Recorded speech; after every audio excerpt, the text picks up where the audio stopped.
Alright, this is my Over the Limit 2011 pay-per-view review. Just like I predicted, this wasn't really much of anything.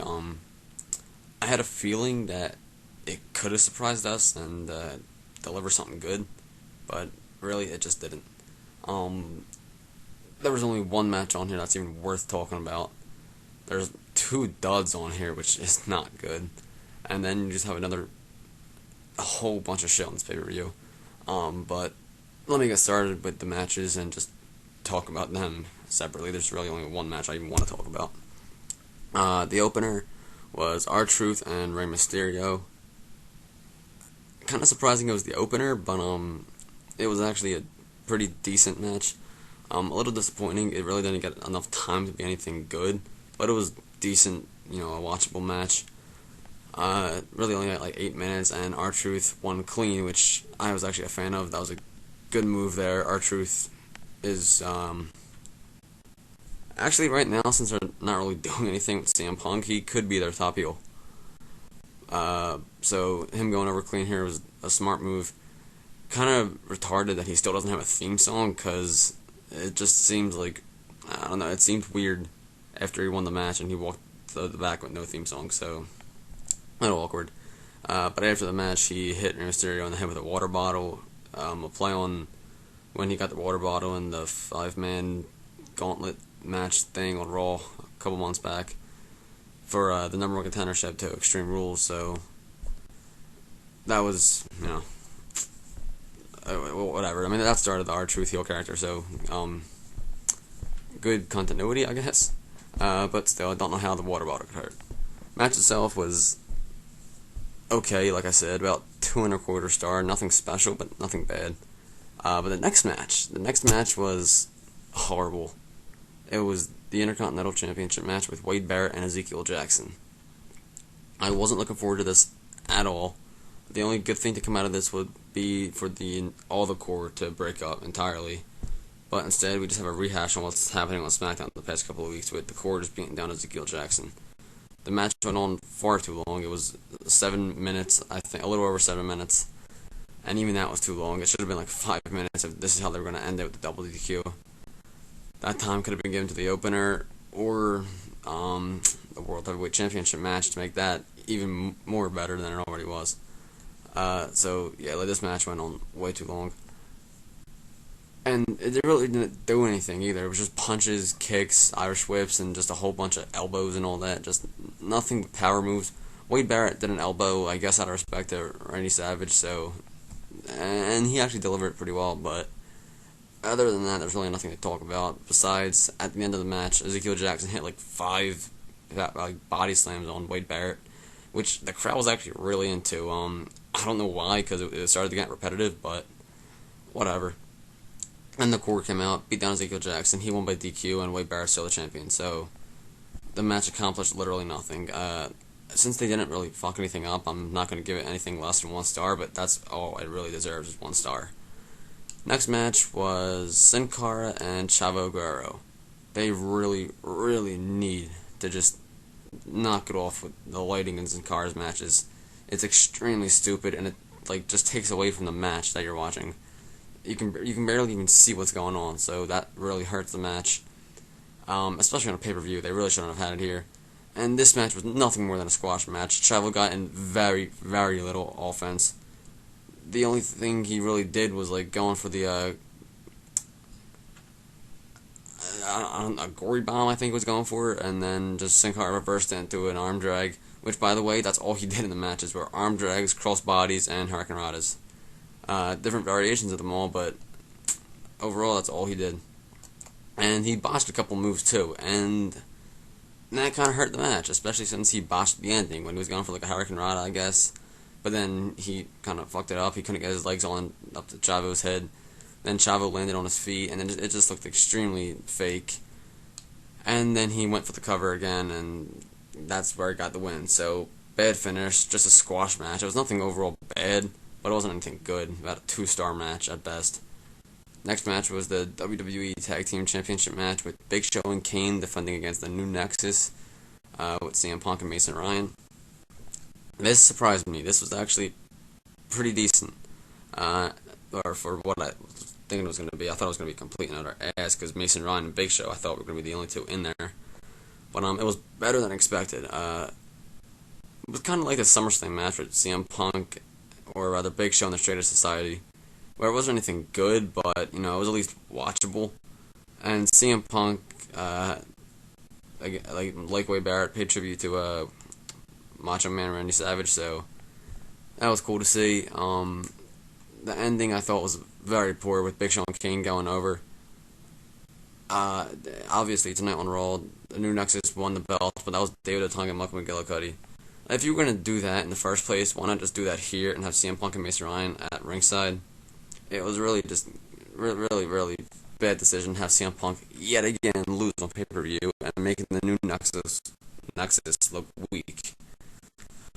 And if David Otunga and Malcolm McGillicuddy can beat them, why can't the leader and the so-called it's the man Vince McMahon wants to push in Mason Ryan, so why not have them go over here? Why have them lose on pay-per-view? It was just a very bad decision. The match itself was nothing at all special, but it was watchable, about a 1.5 star match. CM Punk made it decent for the most part.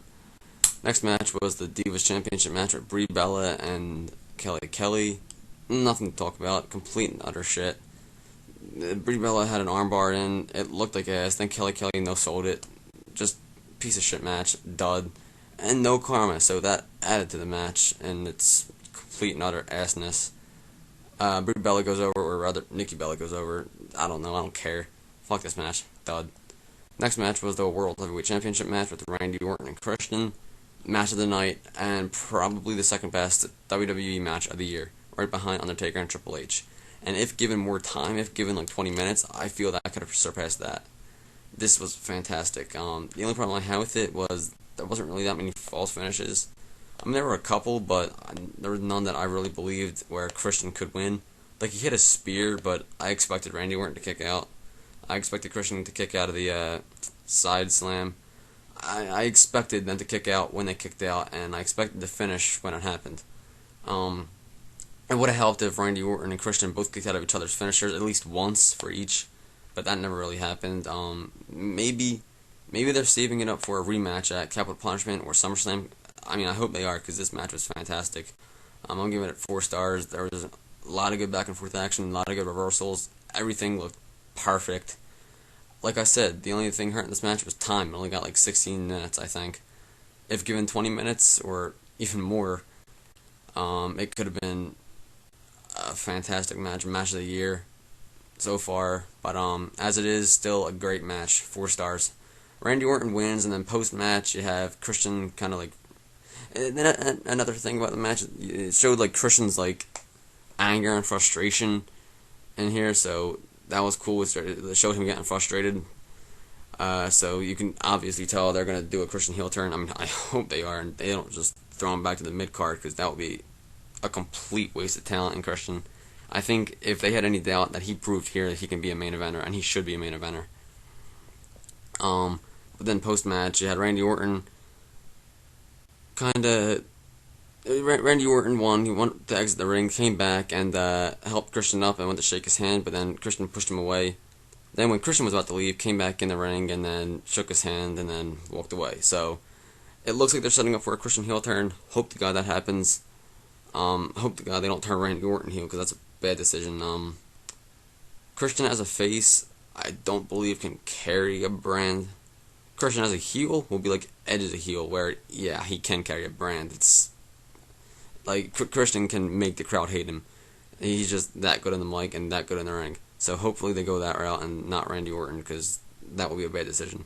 But this match, 4 stars, great, must-see. The only must-see match on the pay-per-view, because everything else was complete shit. Next match was the Kiss My Foot match with Jerry Lawler and Michael Cole. I've seen people rate this NA, I've seen people rate this a star, but you know what? Fuck this match. I hated everything about this. This should have ended at WrestleMania. It should not have been here. This wasted time, valuable time. Could have been given to the World Heavyweight Championship match. Could have been given to Sin Cara, Chavo. Could have been given to R-Truth and Rey Mysterio. Complete waste of time. Seeing Bret Hart was cool, but it was just a cheap pop. I hated everything about this match. I'm giving it a dud just because of how extended the feud was. I hated it. Hated everything about it. Thank God this feud is over, or at least I hope it is. if this goes on to any other pay-per-view, I won't run it. I'll scream. I'll boycott WWE, period. I'm already boycotting SmackDown because of the bullshit with Randy Orton and Christian. But I might start watching it again soon if they do a Christian heel turn. But as of now, I'm not watching that, and if they continue with this feud, I'm boycotting Raw. So, hopefully it's over. It looks that way, so that's a good thing, but still, this pissed me off. Dud. And then we have the next match. A piece of shit I Quit match for the WWE Championship. The worst I Quit match since Bret Hart and Bob Backlund, and honestly, I think that match might have been better than this. This was horrible. It was a hard match from start to finish. The entire match, you had Miz and Alex Riley beating down John Cena with leather straps, Singapore canes, chairs, just everything. But it was just so boring. And before he hit him with the weapon, he explained to John Cena what he had in his hand and what he was going to do with it. It went on for 5 minutes. He took hours explaining what he was going to do to Cena before he actually did it. That was just a complete waste of time. Horrible, horrible match. And then we have a false finish with a recording of John Cena saying, "I quit." Just a complete copy of Royal Rumble 1999 with The Rock and Mankind. Horrible, horrible, horrible false finish. But then the ref, he saw the tape recorder. Yeah, because, Cena's screaming, "I quit," is totally in him. It's fucking idiotic. He restarts the match. Cena fucking hulks out, turns into Super Cena, beats the living shit out of Miz and Alex Riley, and makes Miz tap out within a minute from the STF. Horrible match, illogical, just idiotic. I hated everything about this match. I was actually considering giving this a dud, but I'm giving it 1 star. Horrible main event, left a horrible taste in my mouth, and just overall, this pay-per-view sucked on a whole new level. The main event was horrible. You had 2 duds on here. The Intercontinental Championship match and the WWE Tag Team Championship match were nothing. Sin Cara and Chavo was more or less a squash match. And the opener was the only other decent thing alongside the World Heavyweight Championship, which is the only match I would even say to go out your way for. If not for that match, this would have been easily a 2 out of 10. This was a horrible pay-per-view, but because of that match, I'm giving it a 4.5. And that's at best. I've seen people rate it 5. But honestly, in my opinion, if this pay-per-view gets anything more than a 4.9, it's a lie. Do not watch this show in its entirety. Just try to find a Randy Orton Christian match anywhere you can. YouTube will probably have it in a day or two. So that's the only match I really recommend watching. Everything else on this pay-per-view, complete shit, or just nothing special at all. So